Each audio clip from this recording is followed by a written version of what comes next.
আজকে আমরা আসছি রবীন্দ্র প্রতিশ্বর আত্রাই উপজেলার নওগাঁ জেলায় রবীন্দ্রনাথের কুঠিবাড়ি।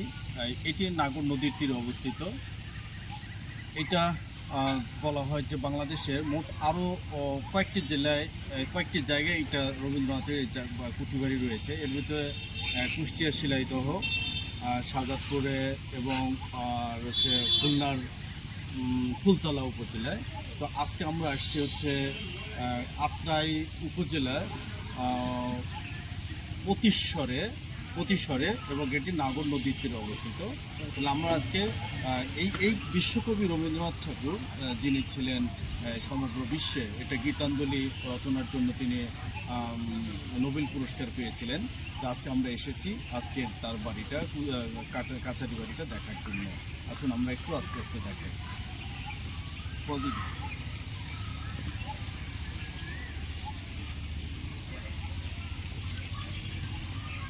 দেখুন,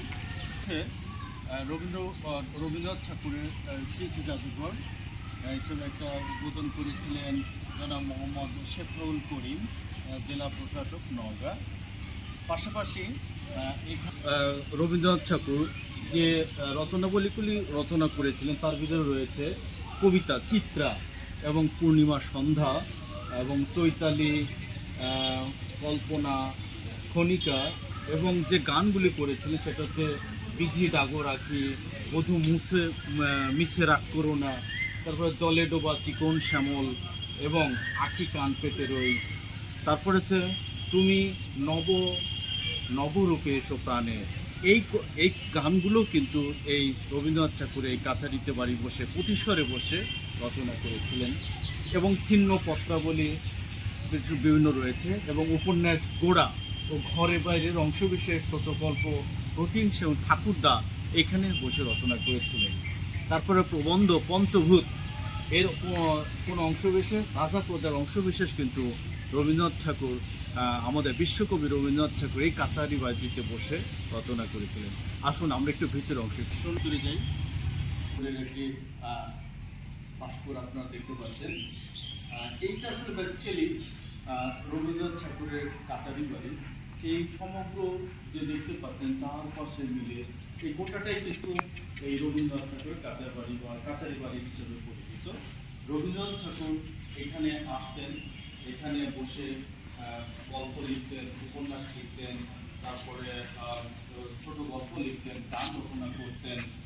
তিনি বিভিন্ন সময় এটা জানেন, এই নওগাঁ জেলা আসলে ধন সম্পদ পার্টিকুলারলি ধান চাষের জন্য বিখ্যাত।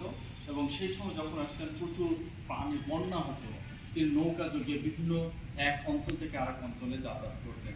বিশেষ করে আমরা যদি বলি সিরাজগঞ্জের শাহজাদপুর, তারপরে কুষ্টিয়ার শিলাইদহ এবং খুলনার ফুলতলা, এই প্রত্যেকটা জায়গায় কিন্তু তিনি নৌকা যোগে এক জায়গা থেকে আরেক জায়গায় যাতায়াত করতেন।